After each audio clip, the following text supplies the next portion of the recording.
Autant vous prévenir tout de suite qu'il n'est ici question de rien. Juste d'une contradiction géométrique.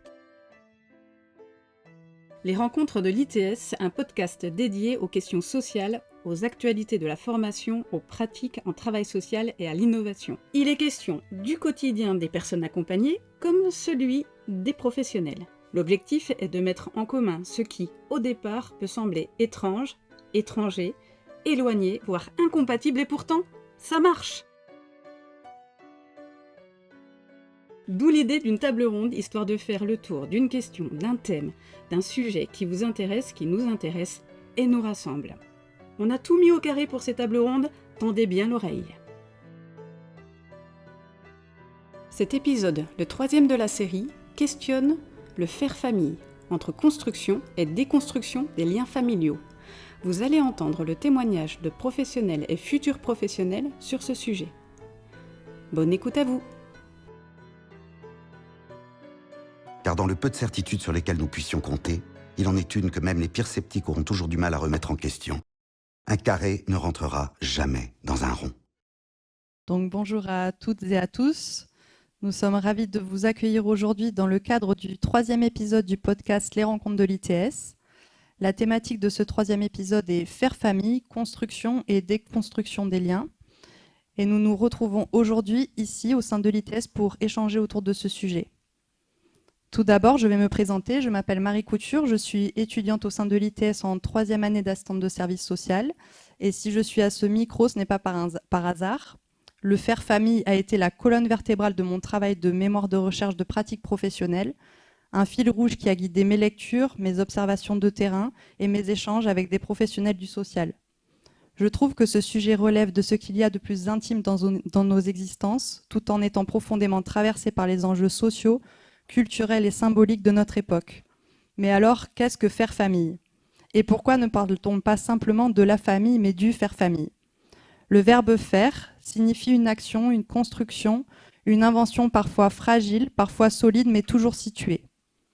Comme le rappelle Sophie Galabru, philosophe, faire famille ne va pas de soi, cela suppose une élaboration, des engagements, des ajustements constants entre les individus, les normes sociales et les représentations de ce que doit être une famille. Autrement dit, la famille n'est pas une donnée, c'est un processus, un espace de lien à produire, à entretenir, à créer. Et cette complexité s'exprime aussi à travers les représentations sociales qui entourent la famille. La famille est à la fois un lieu d'expérience personnelle, mais aussi une construction sociale investie d'attentes collectives souvent normatives. Mais aujourd'hui, la réalité familiale échappe de plus en plus au modèle figé. Famille recomposée, homoparentale, monoparentale choisie. Le pluralisme familial est devenu un fait social. Et c'est là que le lien prend tout son sens. Comme le souligne François de Singly, sociologue, faire famille aujourd'hui, c'est d'abord reconnaître l'autre comme un sujet en relation et non comme un rôle figé dans une structure hiérarchique. La famille devient un espace de co-construction du lien où se joue à la fois l'attachement, la reconnaissance, la transmission, mais aussi parfois la distance et la redéfinition des rôles. Éric Gondard, sociologue, rappelle combien il est difficile, voire impossible, de donner une définition universelle de la famille. Cela nous oblige, en tant que travailleurs sociaux, à considérer chaque forme familiale comme singulière, chaque lien comme le fruit d'une histoire, d'un contexte et d'une culture. Ce qui en fait toute sa complexité, sa richesse, et que de nombreux acteurs interviennent auprès de ce public. Avant d'ouvrir la discussion, je vais laisser la parole à nos invités pour qu'ils et elles puissent se présenter. Merci à vous d'être là.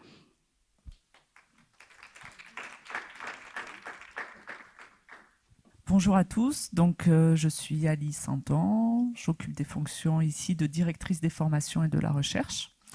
Je suis également chercheure en sciences de l'éducation sur les thématiques en lien avec le placement familial, donc les familles d'accueil.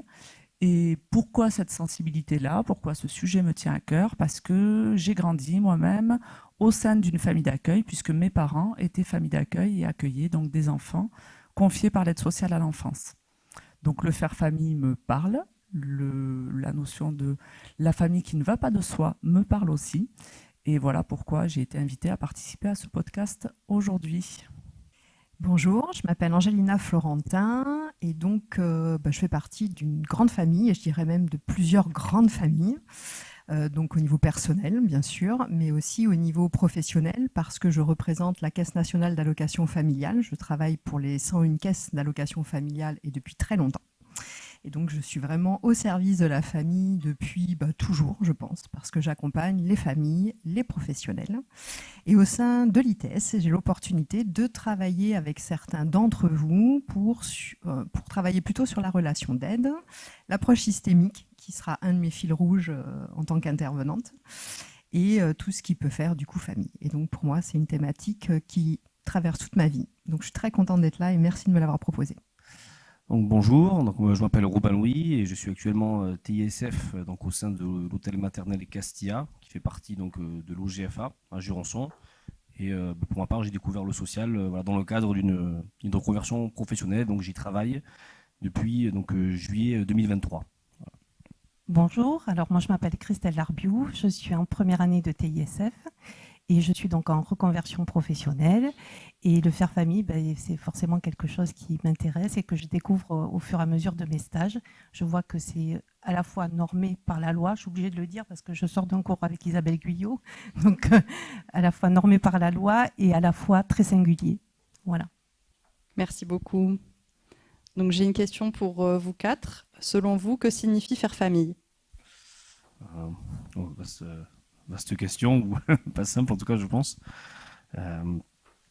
Faire famille, je dirais, c'est peut-être avant tout le fait de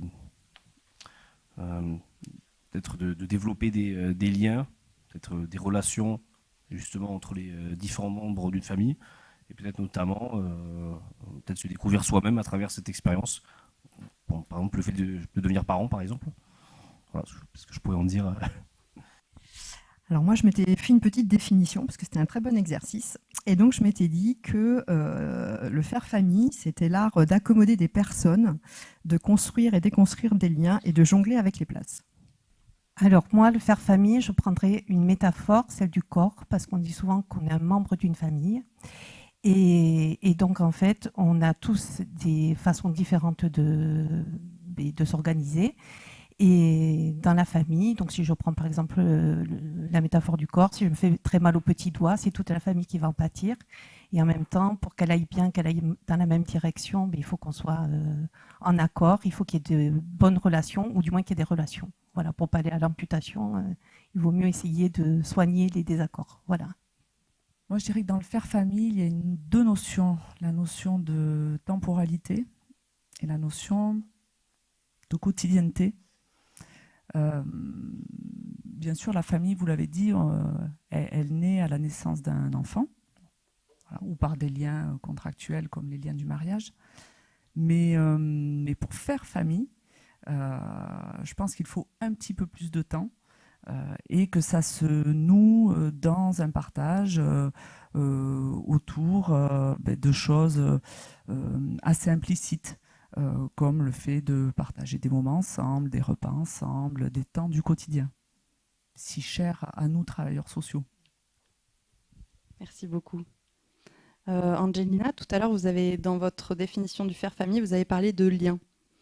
Et qu'entendez-vous par construction et déconstruction des liens familiaux ? Merci pour la question. Vous évoquiez tout à l'heure Sophie Galabru, qui est une de mes références aussi, et donc elle a publié un livre récemment où elle s'exprime à nouveau sur le sujet. Et donc j'ai repris pour répondre à votre question une de ces propositions qui nous invite à considérer la famille sous l'angle plutôt de tensions qui s'entrecroisent.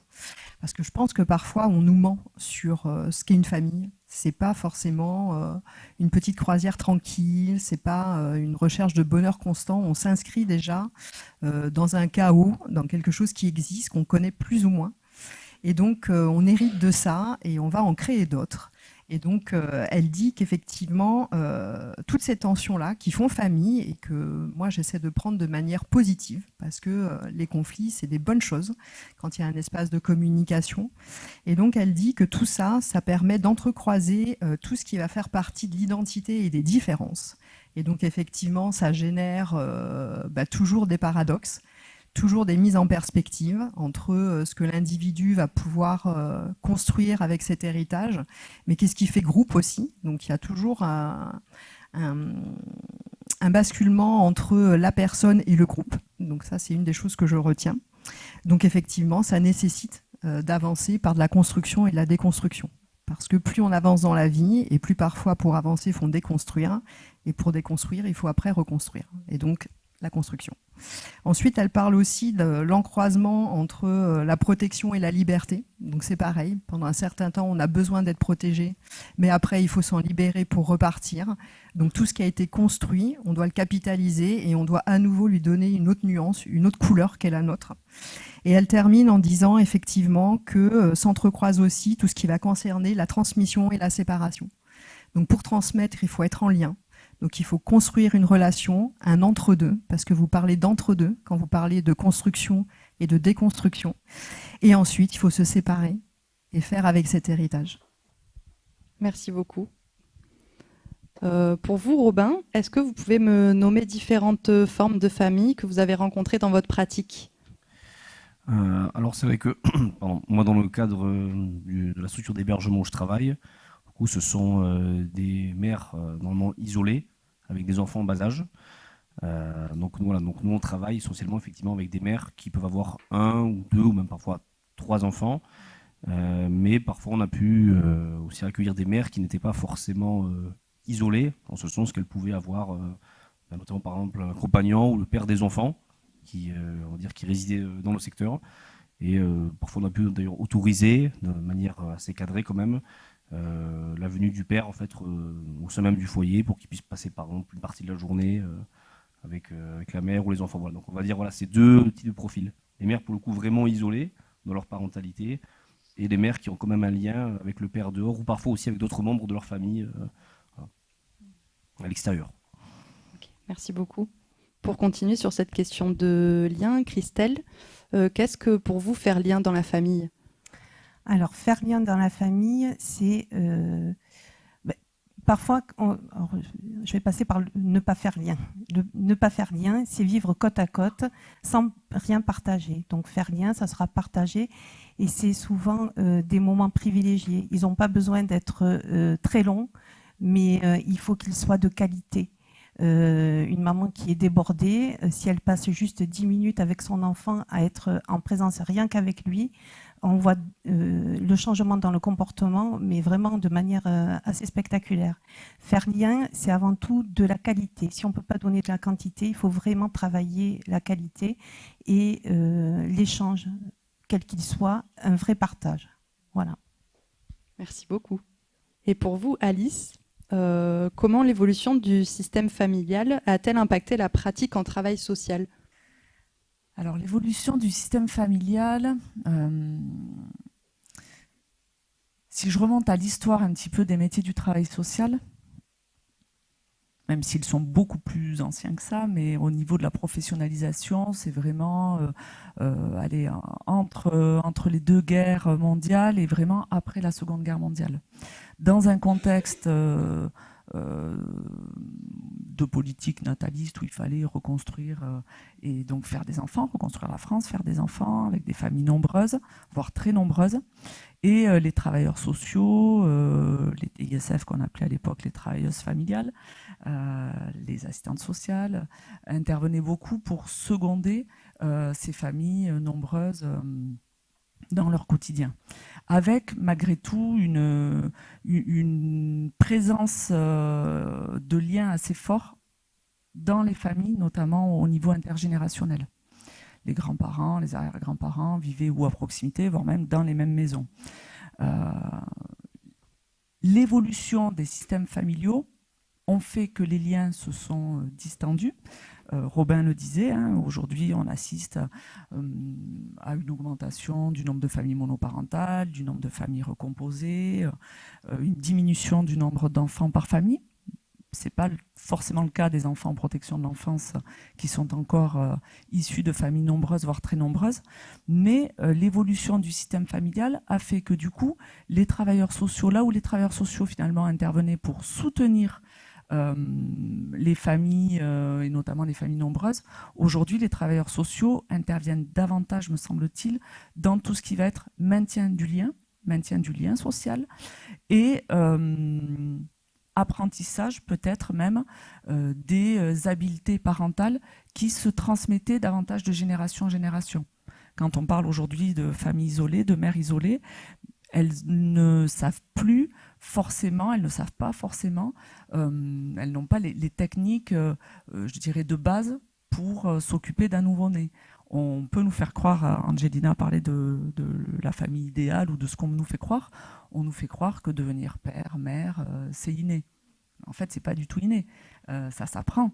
Et ça s'apprend, y compris alors, dans le quotidien, mais dans les apprentissages, et par un certain nombre de gestes ou de comportements qu'on a appris implicitement dans sa propre famille au fur et à mesure des années. Dans des familles où ça n'a pas pu être transmis de par des ruptures familiales, par exemple, les travailleurs sociaux interviennent pour essayer d'apprendre à ces familles-là, à ces parents-là, à faire ce qu'ils n'ont pas appris à faire de manière implicite dans leur famille. Voilà, je dirais un petit peu peut-être l'évolution du rôle du travailleur social. Merci beaucoup. Vous parliez que être parent, devenir parent, ça s'apprend. Pour vous, Robin, comment devient-on parent ? Alors je dirais que devenir parent, c'est une découverte en fait qui se fait progressivement, je dirais, chaque jour.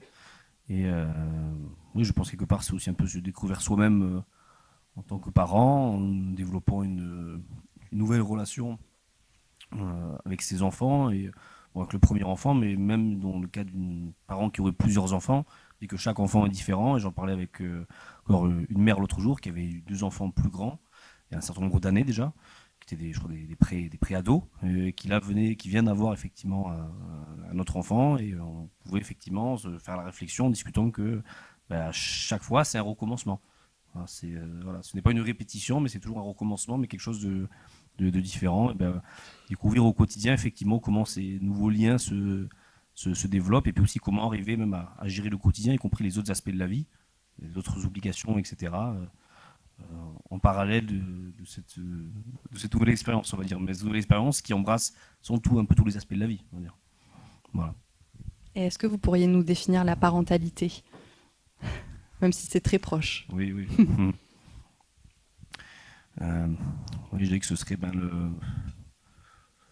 le rôle, ou peut-être, enfin, je sais que j'ai l'impression que ça pourrait être plusieurs termes finalement, quoi.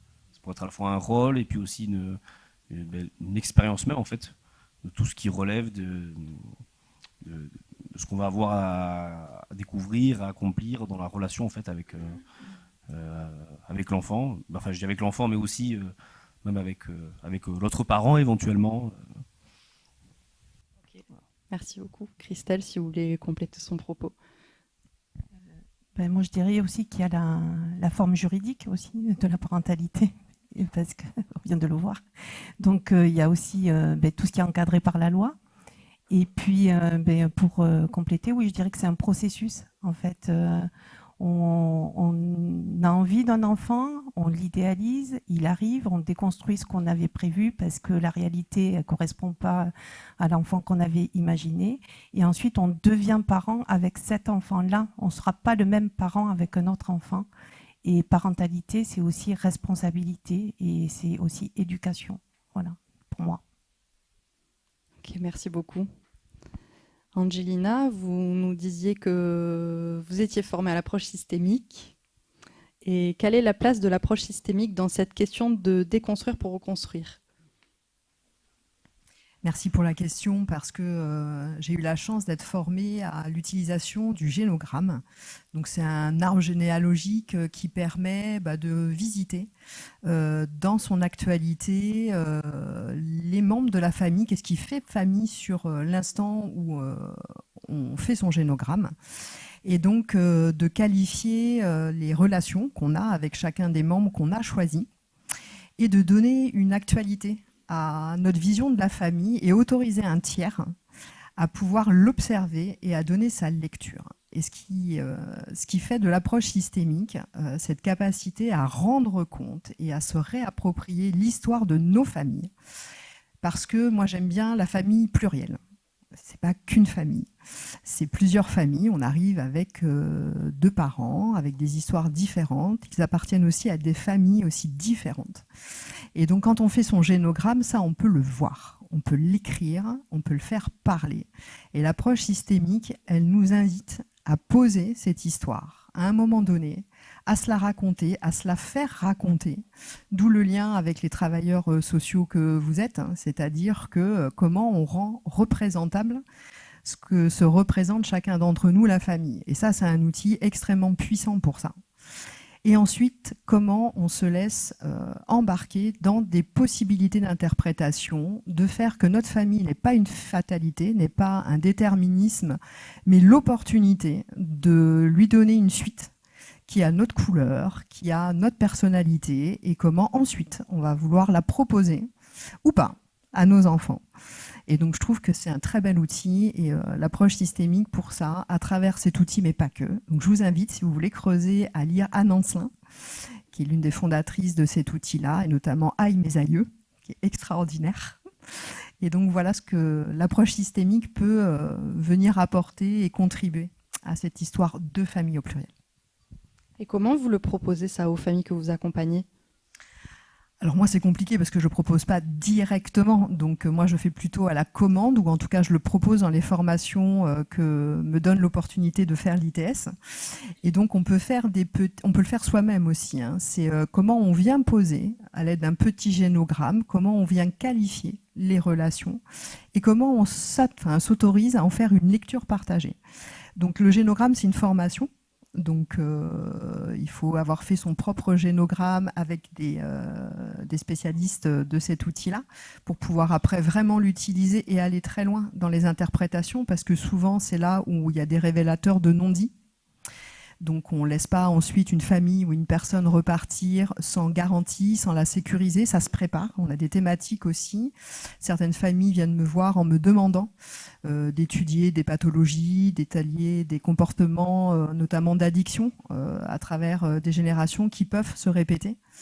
Et donc, on peut lui apporter un sens, une lecture. Parce que finalement, avec l'approche systémique, ce qui est important, c'est pas qu'est-ce qui est révélé, le symptôme, mais quel sens on lui donne. Quel langage et quel décodage on veut lui donner, et pas ce qu'il est. Et pas s'aller au-delà, finalement, de ce qu'on peut lui donner comme signifiant, au même titre que d'être parent. Faire attention aussi, vous parliez tout à l'heure de statut et de fonction. Il faut être extrêmement prudent aussi avec ce langage-là, parce que parfois c'est trop lourd à porter. Parfois on n'est pas prêt d'être parent. C'est presque demander l'autorisation à quand est-ce que je peux vraiment incarner ce parent. Ma fille me disait, à partir de quand tu t'es senti parent avec nous? Mais il n'y a pas si longtemps que ça, et elle a bientôt 20 ans. Alice, qu'est-ce qui semble essentiel dans le lien à l'enfant ? Je dirais la sincérité. Oui, Angelina le disait, hein, devenir parent, vous allez trouver plein de manuels. Il y a plein de manuels aujourd'hui. Pardon, moi je suis de l'époque des manuels, mais sur Internet, il y a plein aussi de recettes. Devenir parent en 3, 4, 15, 25 étapes. Bon, je crois que s'il y avait une recette pour devenir parent, ça se saurait. Et souvent, moi je dis que les enfants, ils ne nous sont pas livrés avec le mode d'emploi. Donc en effet, on devient parent, on est parent différemment en fonction de l'enfant qui naît, en fonction du moment où il est accueilli, en fonction du contexte dans lequel il est accueilli. Il y a certaines grossesses qui sont voulues, de plus en plus aujourd'hui, on a moyen de ne pas mener à terme celles qu'on ne veut pas, mais il y a encore des grossesses et des naissances qui ne sont pas voulues.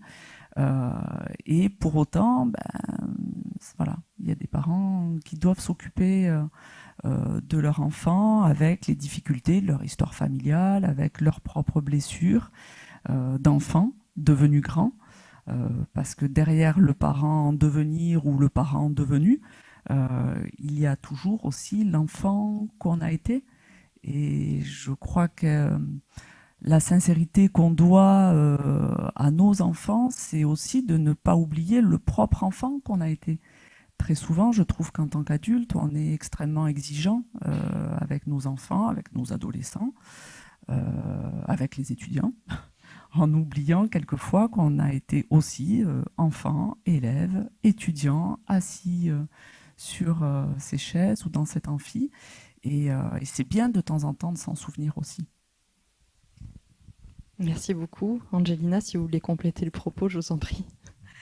Oui, alors merci Alice, je vous rejoins vraiment à 100% et ça me faisait penser aux tentatives, mais certaines existent encore, à ce concept d'école de parents.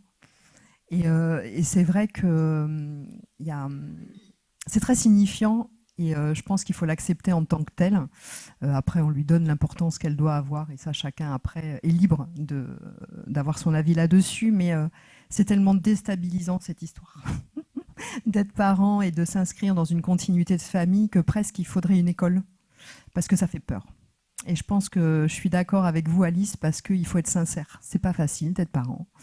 On nous transmet pas ce que ça va être. On nous dit beaucoup de choses, mais je pense qu'on nous dit pas la réalité. Et peut-être que c'est pas plus mal. Je ne sais pas si on nous expliquait tout, si on irait remplir cette aventure-là, ou est-ce qu'on s'y risquerait. Je ne sais pas. Il faut peut-être parfois ne rien dire. C'est comme les médecins hein, sur certaines aspects thérapeutiques, ils nous disent pas tout, et heureusement. Mais en tout cas, c'est une belle aventure. Et la sincérité la rend encore plus belle, même si la sincérité parfois est douloureuse. Et il faut surtout, je pense, et c'est difficile encore plus, je trouve, aujourd'hui, c'est de lâcher prise sur cette histoire. Parce que la sincérité implique de lâcher prise et de ne pas être dans le contrôle de tout ça. Et Alice complète. Pardon, je disais de ne pas être parfait. Voilà, aujourd'hui, il y a une petite musique ambiante tendant à dire qu'on devrait être parfait. Alors c'est vrai pour les pères, je dirais que c'est peut-être encore plus vrai pour les mères, qui doivent être de bonnes professionnelles, de bonnes épouses, de bonnes mères. Bon, ben en fait, la sincérité, c'est aussi avouer et s'avouer à soi-même qu'on ne peut pas tout faire et qu'on ne peut pas être parfait et que la perfection, dans ce bas monde, elle n'existe pas. Et c'est aussi, je crois, être honnête avec ses enfants et leur rendre service que de leur dire qu'on n'est pas des parents parfaits et que les parents que vous accompagnez ou qu'on accompagne sur nos terrains professionnels, ils ne sont pas parfaits. Et c'est pas grave de ne pas être parfait. Par contre, c'est comment on apprend à faire aussi avec ses propres limites et comment, en tant que travailleurs sociaux, on est là pour faire avec les limites de ces parents-là, mais aussi leurs capacités, mais aussi leurs aptitudes, parce que chacun, par contre, a des capacités, des aptitudes, des envies. Et ça, c'est toute la magie du travailleur social, d'aller essayer de chercher, quelquefois très très loin, de manière très très enfouie, ces capacités-là chez des parents qui ont quand même été bien malmenés par la vie dans leur quotidien. C'est une question qui m'a été posée il n'y a pas longtemps. C'est quoi être bon parent? C'est une question merveilleuse, hein, effectivement, et bien sûr j'ai la réponse. Donc je vais vous la donner. Attention, ouvrez bien vos oreilles. Je l'ai dit il n'y a pas très longtemps, et ça m'a demandé quand même une réflexion. Mais du coup, ça, je le prends et je vais la garder pour un moment, donc je vous fais une confidence. Je pense que le bon parent, c'est celui, effectivement, qui donne tout ce qu'il faut pour faire en sorte que son enfant se débrouille et soit autonome quand il ne sera plus là. Alors, c'est pas très drôle, hein, parce qu'effectivement, ça nécessite de se dire qu'un jour, on ne sera plus là, donc on ne sera plus parent, et donc on ne sera même pas là pour panser les pleurs de notre propre enfant quand on ne sera plus là. Mais en même temps, si le pari est rempli de lui avoir transmis quelque chose, de l'avoir rendu autonome et d'être ce qu'il est avec toute la sincérité, pour moi, c'est être un bon parent, y compris quand on demande de l'aide, quand on a besoin de tiers et quand on accepte de ne pas être le seul référent de son enfant. Pour vous, Christelle, comment travaillez-vous avec les parents pour maintenir le lien parent-enfant? Alors, ça c'est déjà... moi, je suis en stage depuis janvier, donc je n'ai pas beaucoup d'expérience. Mais ce que j'ai pu voir, c'est que chaque famille est singulière, que chaque lien est singulier. Donc, j'ai une TISF formatrice qui m'a dit, chaque fois que tu rentres dans une famille, tu rentres sur une pièce de théâtre, tu ne sais pas ce qui se joue, tu ne sais pas qui a le rôle principal du moment et tu ne sais pas quel rôle tu vas jouer. Donc la première des choses à faire, c'est vraiment l'observation et la fiche de mission. Il faut vraiment s'accorder à se dire qu'on travaille en équipe et que l'équipe a déjà précisé ce que je devais observer et ensuite déceler chez les parents, les compétences des parents, ce qu'ils mettaient déjà en action et comment le faire évoluer, grossir pour arriver à l'objectif. Donc parfois on part de très loin parce qu'on part de la compétence du parent pour arriver à la finalité qui est l'objectif. Et ensuite, c'est des pas de danse parce qu'on fait 3 pas en avant, 2 en arrière, des fois 5 en arrière, 2 en avant. Et on essaye de garder le rythme, le sourire. Et là aussi, ce qui m'avait aidé, c'est la conférence avec Anne Reynaud, mais je crois qu'il y en a une, voilà, il y a celle qui va arriver, où elle disait que vraiment, il faut être à ce moment-là un porte-avions, c'est-à-dire apporter aux parents ce qu'il a besoin en l'instant T pour le rassurer, parce que tout à l'heure dans la parentalité aussi, ce qui est important, c'est ce sentiment de sécurité, d'être observé mais pas jugé, et ça c'est très compliqué. Il y a un long moment d'accordage, et au final 6 mois, c'est court pour un stage. Voilà. Pour vous, Angelina, peut-on faire famille en l'absence de l'autre ? Eh oui, parce qu'on n'a pas attendu d'officialiser les familles monoparentales depuis quelques décennies. Pendant les guerres, souvent les mères se retrouvaient seules parce que leur mari était décédé. Donc, et ça arrivait même avant. Donc, c'est pas quelque chose qui est devenu exceptionnel. Aujourd'hui, ça l'est sous une autre forme. Parce que c'est un choix, parce que donc je pense que faire famille, c'est pas une question de nombre, c'est pas une question de complétude de parents, mais je rejoins ce que disait Christelle tout à l'heure, c'est vraiment d'avoir un référent, d'avoir un adulte sur lequel on peut s'appuyer, sur lequel on peut avoir confiance, sur lequel on a envie de confier une partie de son parcours. Et même si c'est pas dans une filiation, ça peut être un représentant de tuteur, ça peut être quelqu'un d'autre de la famille, ça peut être un voisin, parce que je pense qu'il y a ce qui est au niveau réglementaire, ce que vous disiez tout à l'heure Christelle, et ce qui est réel. C'est-à-dire qu'un individu n'incarne pas forcément toutes les fonctions que le droit lui octroie quand il devient parent. Il essaye. Mais parfois, c'est quelqu'un d'autre qui va prendre le relais. Donc, ce n'est pas une question de nombre. Et oui, on peut être parent quand on est tout seul. Merci beaucoup. Alice, est-ce que vous pouvez nous parler d'outils ou de dispositifs favorisant la reconstruction du lien parent-enfant en protection de l'enfance ? Même si on a parlé un peu tout à l'heure du génogramme. Alors oui, le génogramme, Angelina en a très bien parlé. En termes de... Alors, il existe les lieux accueil enfants-parents. Donc, les lieux accueil enfants-parents qui sont des lieux qui permettent aux parents de partager un temps privilégié avec leurs enfants.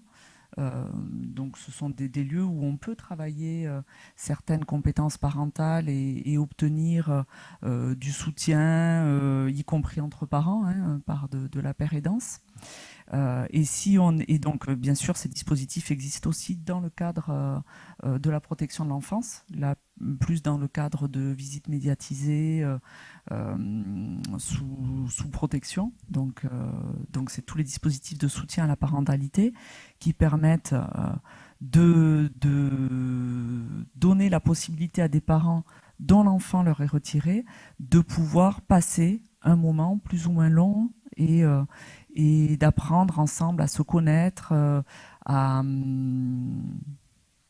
partir de supports, à partir d'outils utilisés par les travailleurs sociaux pour tenter de maintenir ce lien familial malgré la mesure de placement. Et en termes d'outils, je pense qu'il existe un outil qui est très important, qui n'est pas suffisamment utilisé à mon sens, qui est le projet pour l'enfant. Donc le projet pour l'enfant, qui est un outil obligatoire depuis la loi de 2007. Les textes disent que chaque département doit mettre en place un projet pour l'enfant, et à ce jour, il y a encore des départements en France où ce projet pour l'enfant n'existe pas. Et dans ce projet pour l'enfant, il y a un volet social, un volet scolaire. C'est vraiment un outil au service des besoins de l'enfant qui devrait être partagé entre tous les adultes référents. Parce que tout à l'heure, Angelina, vous disiez oui, voilà, un référent pour être parent. Moi, je dis, enfin, pour assumer ce rôle parental, moi, je dirais au moins un référent. Et plus il y en a, et mieux c'est. Et finalement, ce projet pour l'enfant, il est censé faire lien entre tous les référents qui interviennent autour d'un enfant en protection de l'enfance. Quand il est défaillant, du coup, quand il n'existe pas, ça ne veut pas dire que rien ne se fait, mais c'est dommage de se passer de cet outil-là, qui pourrait être un bon outil en l'occurrence. Merci beaucoup. Et pour vous, allez-y Angelina, pardon, je vous en prie. Oui, je voulais juste compléter parce que je pensais aussi aux services de médiation familiale qui font aussi un travail extraordinaire de continuité de famille quand finalement le couple parental, le couple conjugal s'arrête et que il évolue sur un couple parental, mais ça permet toujours de faire famille. Et j'ai un souvenir, parce que je suis d'une génération déjà avec quelques décennies dans la vue, et donc à l'époque, quand j'ai eu mon premier enfant, on nous faisait travailler sur des projets de famille, sur des projets de naissance, sur des projets d'accouchement. Et donc, on avait tout le loisir, au moins pendant 9 mois, de pouvoir écrire avec son partenaire qu'est-ce qu'il faisait pour nous, parents, comment on voulait donner naissance à cet enfant. Et je ne sais pas si ça existe toujours, ou si c'est propre à des départements, parce que je n'ai pas eu mon premier enfant ici. Et je trouve que ça, c'est un très très bel outil en termes de prévention, et en termes de lancement de la fusée Nouvelle Famille, l'élargissement de la famille. Donc c'est un projet aussi que je pense qu'on peut avoir en tant que travailleur social aussi, et de le faire avec les familles qu'on rencontre pour la première fois, ce qui permet de découvrir la pièce de théâtre. J'ai adoré l'image de la pièce. Ouais, j'ai adoré. Merci beaucoup. Et pour vous, Robin, comment le fait de questionner nos représentations sur le faire famille vient nourrir ou parfois bousculer notre pratique professionnelle ? Alors je dirais que c'est avant tout peut-être des réflexions en fait qui viennent peut-être au fur et à mesure des expériences de la pratique. Voilà. Donc des expériences que l'on fait soi-même dans le cadre de notre travail en fait, où on peut peut-être prendre effectivement conscience de toute la complexité que ça peut être d'être parent en fait, et qu'encore une fois avec chaque enfant ça peut être différent, et chaque situation que l'on suit, chaque mère, etc., c'est toujours un parcours de vie, une histoire différente. Donc effectivement, on peut peut-être presque dire que il y a autant peut-être de familles que de peut-être manière de faire famille peut-être. Voilà. Merci beaucoup. Et Angelina, en protection de l'enfance, comment déconstruire pour reconstruire un lien entre parents et enfants ? Alors j'ai eu l'expérience pendant ma formation de faire des visites médiatisées qu'on appelle aujourd'hui des visites par un tiers. Et donc pour répondre à cette question, je m'appuyais sur ces expériences-là, et qui rejoint ce que vous disiez Alice, c'est vraiment la sincérité. En tant que tiers, de pouvoir s'adresser autant aux parents dont on a relayé cette fonction parentale, en tout cas pour un temps. Le fait de s'adresser aussi aux assistants familiaux qui jouent ce rôle-là, et donc c'est comment on l'exprime aussi à chacun, pour oublier personne, parce que finalement, à ce moment-là, ce qui est quand même assez extraordinaire, si on a envie de le prendre de ce côté-là, c'est qu'on élargit la famille encore un peu plus pour un temps. Moi, j'aime bien, à chaque fois que j'accompagne des familles, de dire, voilà, je m'introduis dans votre famille et on va faire équipe pendant un temps. Et donc, je vais faire partie de votre histoire pendant un temps. Et c'est ce que je propose aussi pendant mes formations, et c'est ce que l'approche systémique nous propose et nous invite à faire. C'est qu'à partir du moment où la famille a besoin d'aide, quelle qu'elle soit, on peut faire appel à sa famille, mais après on peut faire appel du coup à des travailleurs sociaux, où il y a des injonctions aussi. Du coup, la famille, elle s'élargit à nouveau, et il y a un entrant qui arrive et qui va être là un petit moment dans ce parcours et qui va marquer la famille. Et après, il ressort. Ou pas. Ça. Il y a des entrants et des sortants. Il y en a qui ne sortent jamais. Mais il y en a qui sortent. Et donc je pense qu'effectivement, d'être sincère pour chacun des membres de la famille dans cette étape d'accompagnement, c'est vraiment l'une des meilleures clés. Et après, qui a envie de s'en saisir à ce moment-là le prendra et en fera ce qu'il doit en faire. Et de rester assez humble dans finalement ce qu'on va apporter chacun dans ces familles qui ont besoin de nous. Parce qu'il n'y a pas d'obligation, il n'y a pas de garantie hormis leur sécurité. Mais si on est bienveillant, si on est sincère aussi en tant que professionnel et qu'on garantit cette sincérité à ce moment-là, je pense qu'on peut permettre pas mal de choses sans oublier l'enfant. Vous parlez de passage au sein de la famille. Et pour vous, Christelle et Robin, du coup, comment vous vous présentez auprès d'eux ? Alors quand une famille notamment vient d'arriver effectivement notamment dans le foyer où je travaille, donc, alors ils ont d'abord un premier rendez-vous, en tout cas de présentation du dispositif, avec notamment la chef de service et un membre de notre équipe, quand c'est possible, parce que je ne vais pas rentrer dans les détails techniques, mais on a un planning assez compliqué concernant. Mais en tout cas, donc, quand leur dispositif leur est présenté, avec notamment les missions d'accompagnement qui seront mises en place. Et ensuite, nous-mêmes, effectivement, donc, lorsqu'on va à la rencontre des personnes, donc on se présente en leur disant que effectivement, on sera amené à les voir un peu au quotidien, à les accompagner sur les différents aspects. Nous, c'est surtout le quotidien, tout ce qui est la parentalité. Et dans notre équipe, normalement, il y a un système de référents. Alors là, je ne vais pas entrer dans les détails, mais on est en effectif réduit, donc c'est un peu compliqué. Mais normalement, il y a effectivement un système de référence. Chaque membre de l'équipe doit être référent de peut-être 3 à 4 situations. Voilà, et donc, quand on est des référents, normalement, on se présente là aussi à la personne cet aspect-là de l'accompagnement, en disant que c'est avec nous que effectivement, la personne fixera, ou concrétisera en tout cas les objectifs d'accompagnement qui seront mis en place. Voilà. Et donc après, ça passe aussi par des visites au quotidien et pas mal de moments informels, on va dire, moment des passages au logement, par exemple. Voilà. Merci. Alors nous, ce qui se passe, c'est pareil, il y a une réunion au départ où les objectifs sont déterminés. Et nous, on n'assiste pas à cette réunion. Donc on arrive avec nos objectifs. Et bien souvent, oui, c'est bien souvent quand même, on n'est pas attendu. Enfin, on est attendu, mais on n'est pas accueilli. Bien souvent, le fait de devoir avoir affaire à un travailleur social, ça déclenche beaucoup de peur. Et en fait, la première approche, c'est l'accordage. Donc la première approche, c'est vraiment de faire passer le message par son comportement, du fait qu'on n'est pas là pour juger, du fait qu'on n'est pas là pour enlever les enfants, du fait qu'on n'est pas là pour donner des leçons, et qu'on est là vraiment pour prendre une histoire et l'amener à évoluer en accompagnant. Et là, voilà, le premier temps, c'est vraiment cet accordage. Et pour ça, il faut être prévisible, il faut être bienveillant, il faut être tolérant. Et quand on ne comprend pas quelque chose, il faut vraiment poser la question. Et voilà. Et en fait, une fois que cet accordage est fait, et ce n'est pas le plus simple, on peut commencer à travailler et à danser. 3 pas en avant, 2 pas en arrière. Enfin voilà. Et dans votre accompagnement, Christelle et Robin, dans le cadre du pouvoir d'agir, en tant qu'enfant, comment je peux faire famille ? En tant qu'enfant, comment je peux faire famille avec notre rôle à nous ? Oui, avec votre rôle à vous. Alors, les enfants, ils font très vite famille. C'est vraiment le travailleur social, c'est...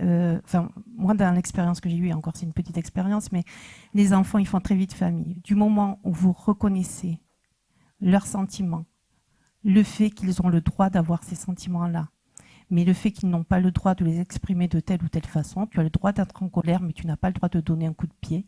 Rien que le fait de dire ça, l'enfant, il vient directement vers vous. Moi, je me suis retrouvée dans le cas inverse. C'est que je trouve que les enfants, ils font très vite famille. Ils viennent très vite vers vous, ils vous reconnaissent très vite comme un référent. Et ça peut être dangereux dans la relation avec le parent parce qu'on est là pour que ça soit eux qui fassent famille. Et c'est là où il faut vraiment bien se mesurer et bien mesurer son action et pas oublier les objectifs et pas se précipiter et vraiment faire le parent plutôt que faire soi parce que l'enfant fait très vite famille, il fait très vite le lien. Oui, je rejoins tout à fait ce qui vient d'être dit, mais peut-être pour compléter, effectivement, c'est qu'il y a parfois des enfants, notamment ceux qui sont les plus grands dans le foyer, mais je dis les plus grands, ils sont quand même petits, ils peuvent avoir peut-être 5-6 ans et qui peuvent effectivement très vite nous repérer, développer peut-être des affinités avec certains membres de l'équipe et parfois être beaucoup en demande. Notamment, je pense à de jeunes garçons, de frères qui demandent souvent voilà, est-ce que je peux venir les voir au logement et qui vraiment insistent, quoi. Comme si peut-être effectivement ils sont en besoin d'un manque, peut-être d'un père qui n'est pas là ou qui n'est peut-être pas suffisamment pour eux, etc.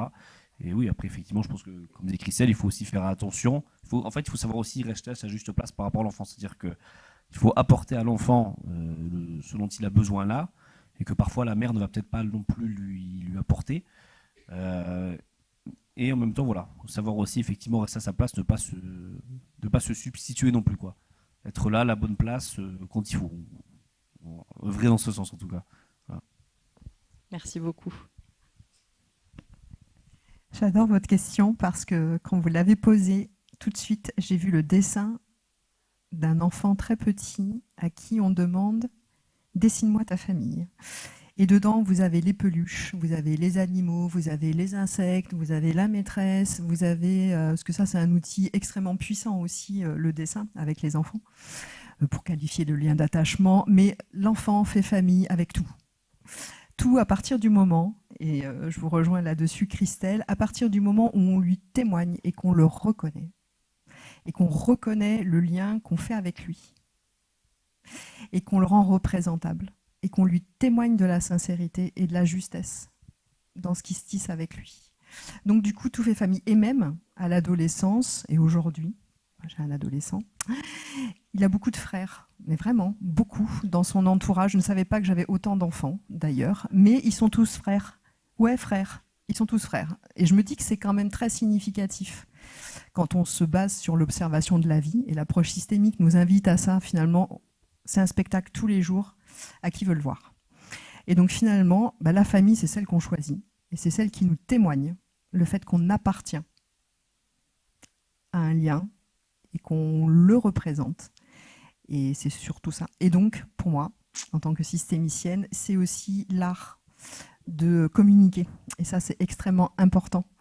De pouvoir connaître les axiomes de la communication quand on travaille justement l'élément famille, de savoir ce qui se joue et comment on communique les uns entre les autres pour se dire qu'à un moment donné, on fait famille.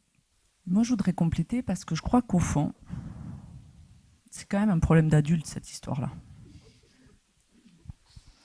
Moi, je suis d'une génération où, quand j'étais travailleur social, on me disait « il faut la bonne distance ». Aujourd'hui, on parle de juste proximité. Je suis d'une génération, je vous ai dit que mes parents étaient famille d'accueil, où ma mère entendait « il ne faut pas s'attacher aux enfants qu'on vous confie ».